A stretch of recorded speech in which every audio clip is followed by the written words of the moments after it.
Shalom à tous. Aujourd'hui, je vais lire dans Acte 8, versets 1 à 10. Voilà. Alors, je commence. Saül avait approuvé le meurtre d'Étienne. Il y eut ce jour-là une grande persécution contre l'Église de Jérusalem. Et tous, excepté les apôtres, se dispersèrent dans les contrées de la Judée et de la Samarie. Des hommes pieux ensevelirent Étienne et le pleurèrent à grand bruit. Saül, de son côté, ravageait l'église, pénétrant dans les maisons. Il en arrachait hommes et femmes et les faisait jeter en prison. Ceux qui avaient été dispersés allaient de lieu en lieu annonçant la bonne nouvelle de la parole. Philippe, étant descendu dans une ville de la Samarie, y prêchait le Christ. Les foules tout entières étaient attentives à ce que disait Philippe, lorsqu'elles apprirent et virent les miracles qu'il faisait.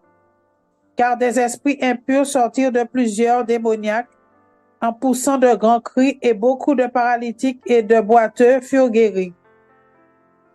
Et il y eut une grande joie dans cette ville. Il y avait auparavant dans la ville un homme nommé Simon qui se donnait pour un personnage important, exerçait la magie et provoquait l'étonnement du peuple de la Samarie. Tous, depuis le plus petit jusqu'au plus grand, l'écoutaient attentivement et disaient: celui-ci est la puissance de Dieu, celle qui s'appelle la grande. Ils l'écoutaient attentivement, je vais plus qu'à 8, parce qu'il les avait longtemps étonnés par ses actes de magie.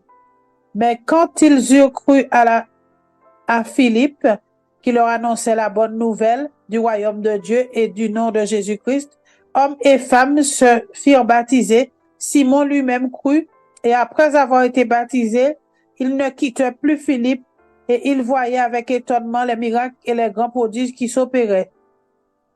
Alors, je vais parler de persévérer malgré la persécution. C'est ce que l'Église a fait. Malgré toute la persécution, tous ceux qui en ont été arrachés de l'Église, qu'on a jetés en prison. Ceux qui avaient été dispersés, il y en a qui ont été en prison, mais d'autres qui ont été dispersés. Malgré la persécution, ils allaient de lieu en lieu annonçant la bonne nouvelle. C'est pour ça qu'il faut qu'on persévère dans l'évangélisation, parce que, regardez, des gens furent touchés, ils se firent baptiser, et en plus, même le grand magicien a reconnu, Simon le magicien a reconnu la puissance de Dieu, et des vies furent transformées. Donc, n'arrêtons pas de parler, de témoigner du Seigneur, même si ça devient de plus en plus difficile, hostile. Voilà, que Dieu vous bénisse par cet enseignement. Amen, gloire à Dieu.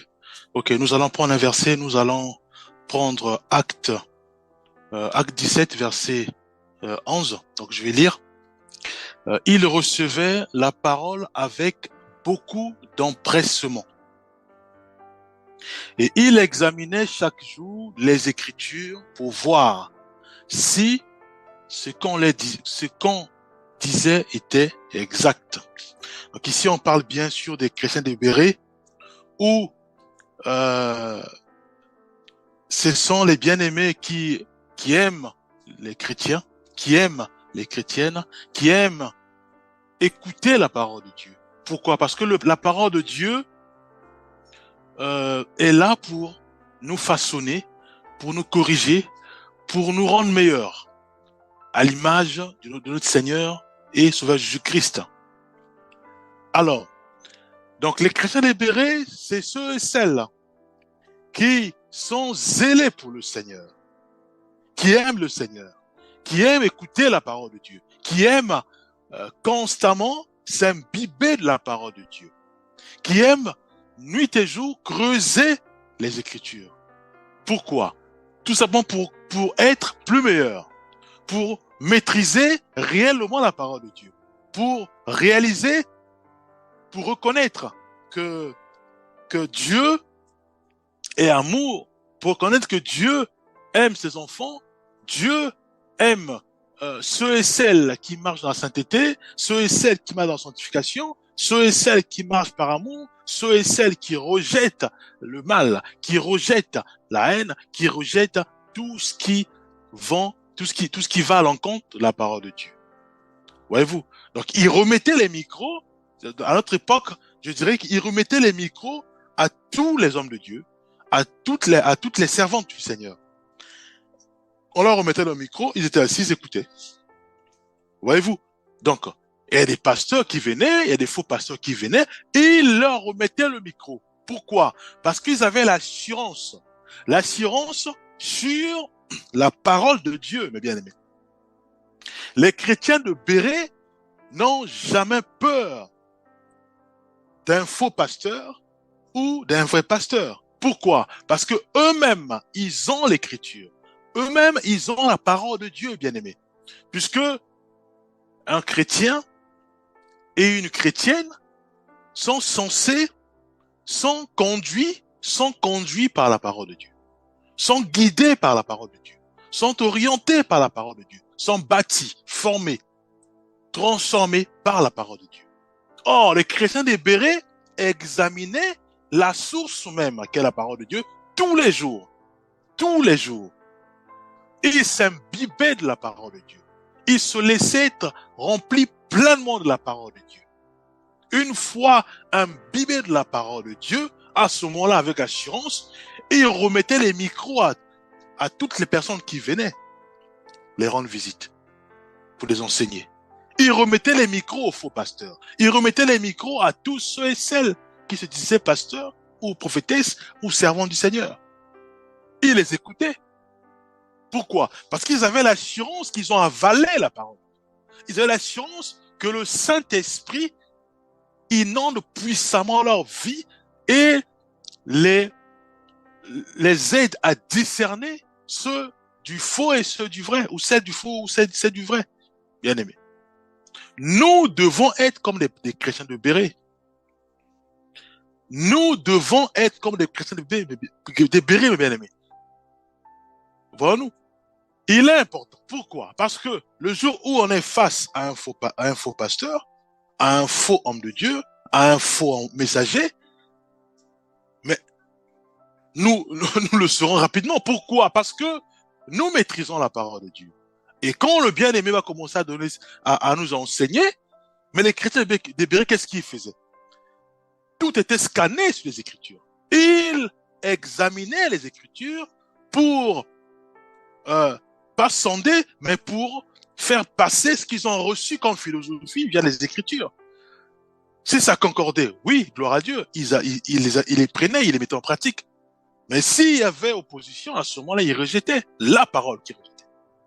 Voyez-vous? Pourquoi? Parce que ils ont cultivé, donc ils ont ce qu'on appelle un mode de vie qui est totalement différent de ceux et celles qui s'intéressent pas de la lecture de la parole de Dieu, qui s'intéressent pas de la Bible, qui préfèrent plutôt écouter et non lire la parole de Dieu, sachant que ceux qui les enseignent, mais s'appuient simplement sur la parole de Dieu, puisqu'un chrétien ou une chrétienne sont conduits par la parole de Dieu. Donc moi, je lis la parole de Dieu, l'Esprit de Dieu m'inspire, et à ce moment-là, j'enseigne. Voyez-vous? Donc, c'est la parole de Dieu qui est la base. Voyez-vous? Alors, si nous ne lisons pas la parole de Dieu, ça va être pour nous compliqué de discerner qui est le vrai et qui est le faux. Voyez-vous? Les chrétiens de Béret nous ont montré le chemin. Il y a l'exemple des chrétiens de Béret. Donc, au lieu de se focaliser sur les pasteurs, sur les prophètes, sur les messagers, non, ils se sont d'abord focalisés sur la Bible, la parole de Dieu. Parce que c'est ça la source, c'est ça la base qui régit un chrétien, qui conduit un chrétien, qui forme un chrétien, qui transforme un chrétien. Ils n'ont pas cherché à aller loin. D'abord la source, d'abord la base. Et maintenant, une fois la base imbibée, remplie pleinement leur vie, à ce moment-là, ils tendent le micro à tout le monde. N'importe quel messager. Si un messager ou un pasteur vient me dire que il est bon de se marier avec plusieurs femmes, j'ai lu quelque part que si tu vas avoir plusieurs femmes, tu dois les aimer au même moment. Donc l'amour que tu donnes à l'autre, tu dois se donner à l'autre. Donc faut les aimer au même moment, mais ça n'existe pas dans le monde. On peut pas aimer deux femmes c'est-à-dire que tu donnes le même amour que tu donnes à l'autre, tu donnes aussi à l'autre femme. Ça n'existe pas. On a vu l'histoire de la maman de Samuel, là, et Pénina. Voyez-vous? Donc, ça sert à rien d'avoir deux femmes. Voyez-vous? Donc, il est important de réaliser que la Bible dit que ce que toi, tu veux pas qu'on puisse faire chez toi, ne fais pas ça à l'autre. C'est pour ça qu'il dit, aime ton prochain comme toi-même. Voyez-vous? Alors, si on vient me dire que non, tu peux pas, tu peux te marier 2, 3, 4, 5 femmes, mais rassure-toi, dans la maison, il y aura les chamailles. Rassure-toi, dans les maisons, il y aura des bagarres. Pourquoi? Parce que c'est sûr que la deuxième femme ou la troisième femme, elle va constater que tu aimes la première plus que elle. Donc ça veut dire que tu vas déjà en opposition à la parole de Dieu qui dit tu dois donner le même amour que tu donnes à une, tu dois se donner à l'autre. Voyez-vous? Alors s'il y a déjà des bagarres, ça veut dire que il y a l'injustice. Et il y a l'injustice qui est aussi le péché, puisque on va à l'encontre de la parole de Dieu. Voyez-vous? Mais tout ça, ce sont les chrétiens de Béret qui ont cultivé cette vie-là de méditer la parole de Dieu, d'avaler la parole de Dieu, de s'imbiber de la parole de Dieu. Et après quoi, maintenant, il tend le micro, il remet le micro maintenant à tous ceux et celles qui se disent pasteur, prophète. Mais non, c'est les nous. C'est comme si je maîtrise, on va dire quoi, je maîtrise par exemple la mécanique, hein, je connais, enfin l'électronique, je connais arranger la télé, donc j'arrange la télé fonctionne, je change et elle ne fonctionne pas. J'ai dit, mais non, je remets maintenant à un autre électronicien, j'ai dit, bon, repart la télé. J'ai juste enlevé d'autres pièces, j'ai enlevé, mais j'ai mis ça aussi, je lui ai remis la télé, on va mettre avec les pièces. J'ai dit, bon, écoute, j'ai arrangé la télé, je maîtrise réellement comment réparer la télé. Je voulais être sûr que tu maîtrises aussi comment réparer une télé. Être sûr que tu es réellement un électronicien. Donc, j'ai enlevé 4 pièces, soit diode, condensateur ou transistor. Voilà, les pièces sont là, la télé est là. Maintenant, montre-moi ça et puis que la télé fonctionne. Maintenant, c'est en fonction de ce qu'il va donner, ou de ce qu'il va faire, ou de ce qu'il va dire, moi qui maîtrise réellement l'outil, le métier, je saurais que le bien-aimé, il est faux électronicien ou il est vrai électronicien. Voyez-vous, c'est pareil avec les chrétiens bien-aimés. Donc, pour cerner que ce que je reçois du Seigneur, à travers un frère, à travers une sœur, vient réellement du Seigneur, mes bien-aimés, c'est la Bible qui jauge. La Bible, c'est un repère. Donc, je dois être sûr que je maîtrise les Écritures déjà. Être sûr que ce qu'il dit, je peux retrouver le verset. Voyez-vous? Alors, si on me donne un verset et que je lis pas, et qu'après, dans ce verset, il est dit que le mari, tu peux aussi chasser ta femme, ou la femme, tu peux aussi chasser ton mari. Il donne un verset, mais sans le lire. Bon, moi, comme j'ai pas l'habitude de lire la parole de Dieu, je crois à l'homme, puisque la Bible dit que l'homme regarde ce qui frappe aux yeux. Donc, je regarde. C'est un pasteur ou c'est une prophétesse, elle est bien habillée, donc voilà, donc elle peut pas mentir. Mais elle vient de mentir, ou il vient de mentir. Le verset qu'il donne ne concorde pas ce qu'il dit. Il donne un verset, il traduit ça autrement. Voyez-vous, les chrétiens de Béret, mes bien-aimés, ont même jaugé Paul, un puissant prophète, apôtre du Seigneur. Paul est venu voir les chrétiens de Béret, il a enseigné. Mais qu'est-ce que les chrétiens de Béret ont fait? Il écoutait le grand Paul, le puissant apôtre Paul. Il écoutait, ils avaient aussi la Torah, ils avaient aussi les Écritures devant eux. Ils examinaient tout ce que Paul disait. Bon, maintenant, arrivé à ce niveau où même un prophète, un apôtre du Seigneur, on le fait scanner par les Écritures, ça veut dire que les chrétiens de Béret, mais c'est ce qu'on appelle des exemples aussi à suivre, bien que nous avons notre modèle parfait qui est Christ, bien aimé, nous devons aussi nous appuyer sur les chrétiens de Béret, de manière aussi à mieux scanner le contenu de on les appelle, les pasteurs, les envoyés, tous ceux et celles qui travaillent pour le Seigneur. Voyez-vous, c'est important, bien aimé. Parce qu'en faisant ainsi, nous sommes matures. En faisant ainsi, mais qui peut venir nous donner des fausses doctrines? Qui peut venir nous déraciner pour nous planter dans une fausse doctrine? Mais personne. Pourquoi? Parce que nous avons avalé la source. C'est quoi la source d'un chrétien? C'est la parole de Dieu, bien aimé. Nous maîtrisons la parole de Dieu. En nous, nous avons la plénitude des écritures de la parole de la parole de Dieu. Bien aimé, que tu sois messager, faux ou pas, mais tu seras scanné par la parole de Dieu. Voyez-vous, on est détendu, on est calme. Qu'on soit malade ou pas, on sait que quand tu pries avec foi, on dit la prière du juste sauverait le malade. Les écritures sont là pour nous canaliser, pour nous orienter, pour nous fortifier, bien aimé. Qui peut nous déraciner de la foi chrétienne? Qui peut nous déraciner de la saine doctrine pour nous planter dans les fausses doctrines? Mais personne. Pourquoi? Parce que nous sommes inspirés des chrétiens de Béret, bien aimés. Nous sommes inspirés des chrétiens de Béret. Nous avons cultivé ce mode de vie qui consiste à plonger nos regards dans les Écritures. À plonger nos regards dans les Écritures. Enfants, obéissez à vos parents. C'est entrer en moi. C'est rester en moi. C'est ancré en moi. Un pasteur me dit non. Parfois insulter ton père ou insulter ta mère. Mais c'est écrit où? Mais nulle part. Voyez-vous? Pourquoi? Parce que je connais la parole de Dieu. Je sais que c'est écrit nulle part. Parce que j'ai lu quelque part, c'est écrit enfants, obéissez à vos parents. Bon, maintenant, si moi je lis pas les Écritures, je crois au pasteur, je crois au messager, parce qu'il est bien habillé. Quand je le vois, je suis frappé, comme dit la parole de Dieu. L'homme regarde à ce qu'il frappe aux yeux. Voyez-vous? C'est ça l'homme, hein? Il regarde ce qu'il frappe aux yeux. Donc je suis bien habillé. La même personne vient me dire que non, tu peux insulter. Comme je suis bien habillé et que je frappe, j'ai tout ce qui est les habits sacerdotaux et autres, des prêtres ou des habits des pasteurs, je regarde ce qui frappe, je crois. Mais la même personne vient avec des habits sales. Cette personne elle sent mauvais. Elle me dit que on peut insulter mon parent. Je dis non. Pourquoi? Parce que c'est comme je suis possédé. L'homme regarde à ce qu'il frappe aux yeux.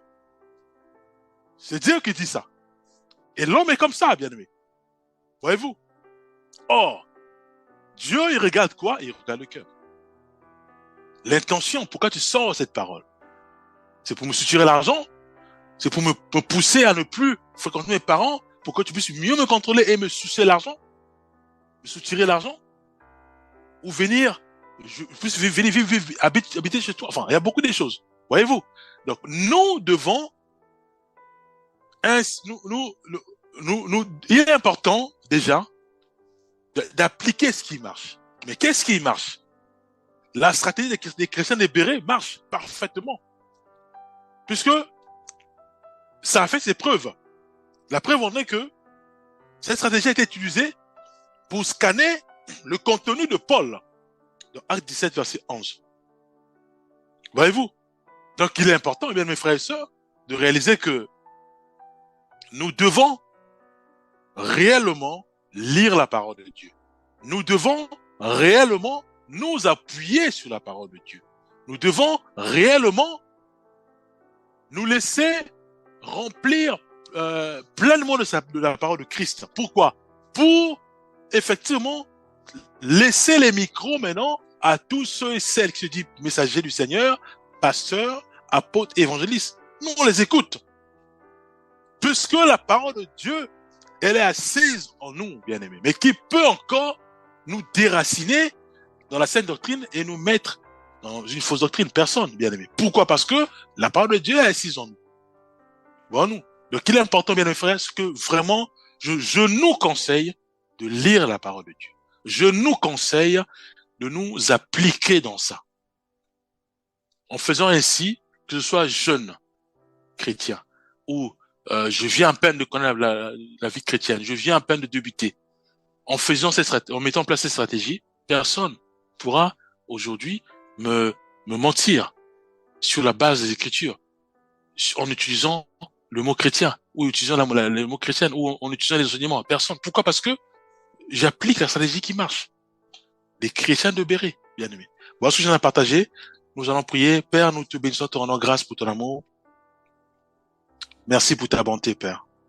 Fais-nous grâce, vraiment. Fais-nous grâce d'avoir nos regards fixés vers toi et que nous puissions vraiment nous imbiber de la parole de Dieu. Aide-nous, Père. Aide-nous vraiment à nous appliquer, à aider ton Esprit Saint. Au nom de Jésus-Christ, nous avons ainsi prié. Amen. Amen.